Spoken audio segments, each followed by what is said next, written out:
বিচার করার জন্য আপনারা আওয়ামী লীগের স্থাপনাগুলি বা আওয়ামী লীগের সাথে জড়িত জিনিসগুলি গিয়ে আপনারা ভাঙবেন। শেখ হাসিনা আরেকটা বক্তৃতা দিল, তারপরে গিয়ে কোন বাড়িটা ভাঙবেন? আপনাদের সহকর্মী সমন্বয়ক ও সরকারি উপদেষ্টা আসিফ মাহমুদ সজীব ভুঁইয়া গতকাল ফেসবুকে পোস্ট করেছেন, উৎসব হোক, আগেই ভগ্নস্তূপ হয়ে থাকা 32 নম্বরে বাড়ি ধূলিসাৎ করা যখন শেষ দিকে, তখন আপনার ফেসবুক পোস্ট আবু জাহেলের বাড়ি এখন পাবলিক টয়লেট।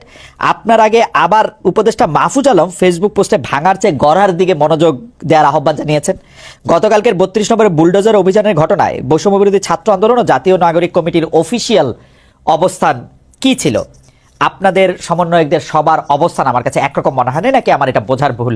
আপনি যদি একটু আমাকে পরিষ্কার করেন। যে যেমন আপনি আসার আগে আমি একটু সামারাইজ করি, জনাব রেজাউল করিম রনি বলেছেন যে এইটা আরো আগেই ভাঙা দরকার ছিল, এটা 5 আগস্ট এটা ভাঙা দরকার ছিল, গতকাল এটা অনেক দেরি হয়ে গিয়েছে, এটা ছিল মোটামুটি ওনার সার্বিক অবস্থান। উনি নিশ্চয়ই আবার পরে বলবেন। জনাব সাজিদ সালাম, আপনার কাছে একটু জানতে চাইব।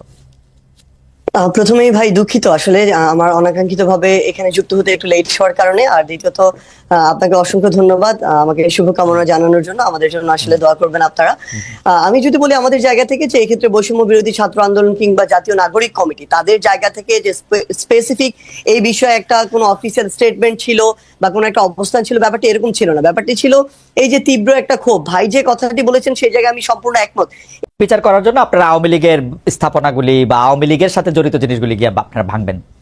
এটা আওয়ামী লীগ না। সবচেয়ে বড় কথা হচ্ছে কি, দেখেন, আওয়ামী লীগ বলে এমন কিছু এখানে বিষয়কে নিয়ে আসা হচ্ছে। আওয়ামী লীগের সবাই, আমরা যে স্পষ্ট করে বলি, আওয়ামী লীগের যে মানুষগুলো এই বিষয়গুলোর সাথে জড়িত ছিল, হত্যাযজ্ঞের সাথে, খুনের সাথে, ফ্যাসিজমের সাথে, স্বৈরাচারের সাথে, এবং তারা যেগুলোকে সিম্বল, এক প্রকার উপাসনালয় হিসেবে তৈরি করে সিম্বলাইজ করে এতদিনের রাজনীতিটা করেছে, মানুষের ক্ষোভ ওই জায়গায়। বাংলাদেশে আমি ধরে নিচ্ছি 20% মানুষ আওয়ামী লীগের সমর্থক ছিল।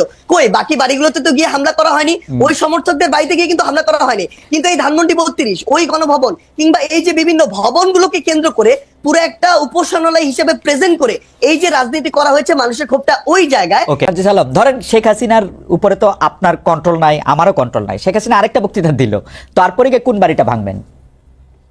না দেখুন, এখানে শেখ হাসিনা অসংখ্য বক্তা, তবে মানুষের ভিতরে এই যে ক্ষোভ, যেই ক্ষোভটা আসলে মানুষের একটা ভিতরে 5ই আগস্টের পরে যে কথাটি গতকালকে আমরা দেখলাম যে আমাদের উপদেষ্টা মাহফুজ ভাই যিনি রয়েছে তিনি বলেছিলেন যে মানুষ ভাঙাটা এক পাশে রেখে গড়ার দিকে মনোযোগ দিচ্ছিলেন, কিন্তু মানুষ যখন দেখছিলেন তার যেটুকু ন্যূনতম চাওয়া, ওই চাওয়াটুকু বিচারের ক্ষেত্রে হোক বা অন্যান্য পলিটিক্যাল স্পেয়ারে হোক, যেটা মানুষ এক্সপেক্ট করে, ওইটুকু যখন প্রত্যাশিত অনুযায়ী পাচ্ছে না, তখন মানুষের এই ক্ষোভের উদ্গরণটা বিভিন্ন কারণে হচ্ছে এবং ঘটছে।